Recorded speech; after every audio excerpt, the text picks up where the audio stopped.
Senator Ludlam. Thanks, Deputy President. I'll just make some brief additional comments. I want to congratulate Senator Whish-Wilson for bringing this forward.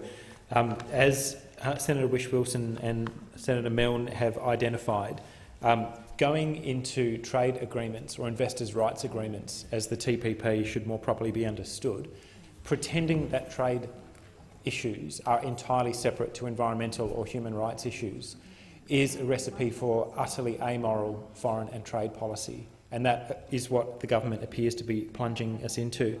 The Trans-Pacific Partnership, and as much as those on the other side of the chamber love to deride the work of the WikiLeaks publishing organisation and its beleaguered publisher and staff, we would know nothing about the progress of the Trans-Pacific Partnership Agreement if it wasn't for whistleblowers from inside the trade agreement posting 2 of the chapters, the IP and the environment chapters, or draft chapters, on the WikiLeaks website, because otherwise we'd be operating completely in the dark. Are we seriously proposing that we would put ourselves up to be sued by foreign corporations or foreign investors in unelected international tribunals by countries or industry sectors from countries like Brunei? This is an agreement that needs to come to an immediate halt. The draft text should be made public by the Australian trade negotiators, and we need to know exactly who it is who's actually pulling the strings. Whether, as it appears from the markup in the draft IP chapter, we're simply doing as the US trade negotiators are demanding and traipsing along behind the United States negotiators, or whether we could even detect faint traces of an independent foreign and trade policy inside the Trans-Pacific Partnership negotiations, we won't know, and we don't know because the government is sitting on that text and refuses to make it public. Then I understand and acknowledge that other governments are doing exactly the same thing. That doesn't make it all right. We are blinding domestic politics and domestic populations from the consequences of deals that are not being done in our name, that are being done in the name of particular industry sectors, and then given the kind of veneer of respectability through agreements such as this. The idea that we would team up and allow Australian elected chambers and parliaments to be dictated to in unelected foreign tribunals, such as the one that the Trans-Pacific Partnership would set up, is unthinkable.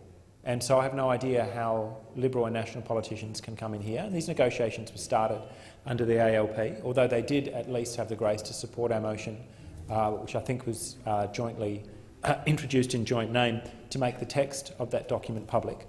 But how the Liberal and national coalitions who voted against that motion can sleep at night is absolutely beyond me. That you would then I'm very interested to see Senator Cory Bernardi's views on this. He's the one who's obsessed about creeping Sharia law coming into Australia and wants all sorts of things done domestically as a result. Doesn't seem to mind hopping into bed with a country that would be bringing that's right, Senator Wright, as long as it's about other people. But a country that appears to be bringing that law about for its own domestic population, you don't legitimise obscenities like that by signing up trade agreements or investors' rights agreements with them. We can no longer pretend that trade agreements or investors' rights agreements are divorced from the human consequences of those agreements. That's what the TPP effectively does. That is what this amoral foreign policy and trade policy does. De-link trade and investors' rights agreements from the environmental consequences and the human and community consequences of what these agreements are.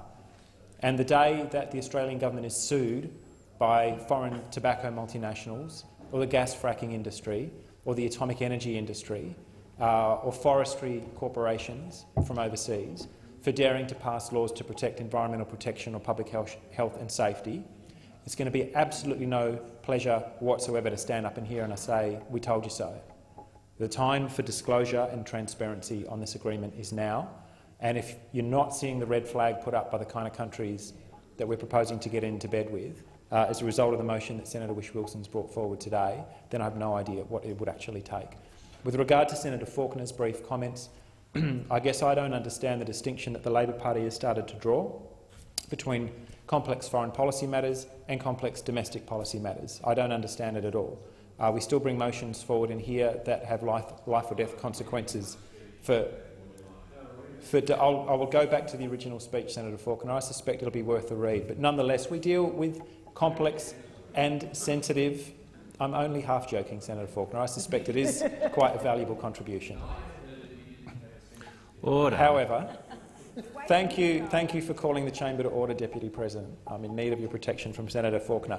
We do deal with complex Unfortunately, domestic matters. you can't get any further protection from me because your time has expired.